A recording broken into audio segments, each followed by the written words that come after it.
Hello po mga ka-Vistap, magandang panonood. Ngayon po ay gabi ng Linggo, October 27, 2024. Update na naman tayo sa bagyong paparating na si Bagyong Leon. Ito po ay isang tropical storm.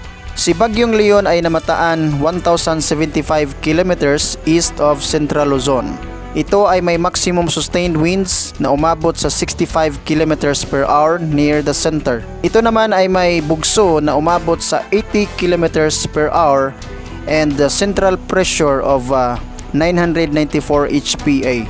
Patuloy po itong lumalakas mga ka-Vistap habang nasa dagat Pasipiko. Sa ngayon wala namang mga lugar na itinaas sa tropical wind signal. At patuloy ang ating paghahanda upang patuloy tayong safety. At yan po lamang ang ating update sa ngayon. Maraming salamat sa panahon. Huwag kalimutang mag-like, mag-subscribe sa ating channel at God bless.